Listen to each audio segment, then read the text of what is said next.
All right, the I can for today's I can solve problems involving elapsed time. When you think of elapsed time, I want you to think about this time travel car. Elapsed time is the amount of time has passed. So instead of having an actual car with you, you can always draw this picture. For elapsed time and word problems, you'll always have a start time. You'll always have an end time. And then the amount of time that has passed or the amount of time that has elapsed.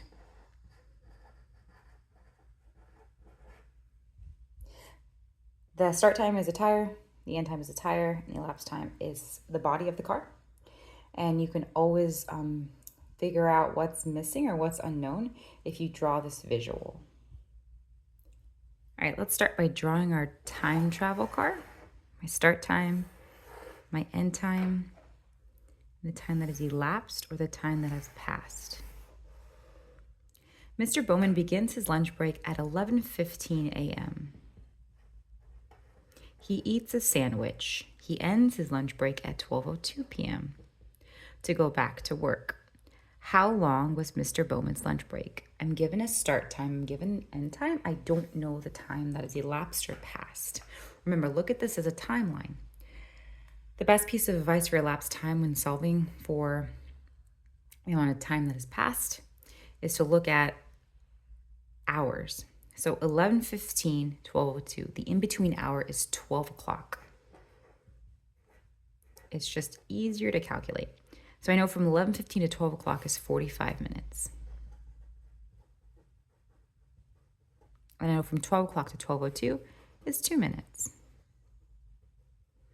45 minutes plus 2 minutes is a total of 47 minutes that has elapsed or that has passed total. So how long was Mr. Bowman's lunch break? 47 minutes. All right, second problem. Let's start by drawing our time travel car. Our start time, our end time, and then our time that has elapsed or our time that has passed. Sakura starts her homework at 3:30 p.m. She spends 20 minutes on math homework, 12 minutes on science homework, and 40 minutes reading her book for ELA homework. What time does Sakura finish? So for this problem, I'm given the start, I'm given how much time has passed, and I'm not given the end time. So let's calculate how much time has passed. So 20 and 40 is 60, plus 12 is equal to 72 minutes, which I also know that is equivalent or equal to 1 hour and 12 minutes. So the end time is unknown. Again, we're just trying to solve the nearest hour, whatever works well. So 3:30 the next hour would be 4, but I have an hour and 12 minutes that have passed. And for me, it's easier in my head to calculate from 3:30 to the next hour is 4:30, right? So then I can just get rid of that. And I just have 12 minutes left. So from 4:30 plus 12 minutes, so 30 plus 12 is 42. My end time is 4:42 p.m. All right, I'm going to start with my time travel car for my last problem. Start time, end time, and the time that has passed or the time that has elapsed.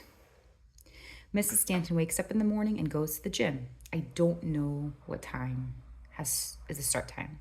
It takes her 7 minutes to drive to the gym. She completes a 40-minute workout, and it takes her 7 minutes to drive home. The time is 6:35 a.m. What time did Mrs. Stanton wake up? So this time I'm given the time that has passed or the time that has elapsed. I'm given the end time, but I'm not given the start time. So let's calculate how much time has actually passed. 7 and 7 is 14, plus 40 is 54, so 54 minutes. Remember, look at this as a timeline. So 6:35, instead of adding on, now that I'm given the end time and I have to figure out the start time, I have to go backwards, which can be a little more tricky, but that's okay. We're going to work with times that are easy to calculate. So 6:35, I want to get back to 6 o'clock. So 35 to 6 o'clock, that's minus 35, right? So if I'm taking away 35 minutes from the timeline, I also have to take it away from my elapsed time. So 4:19. And then I have to still take away 19 more minutes to figure out the actual start time. So 6 o'clock. So 19 minutes before 6 o'clock is 5:41.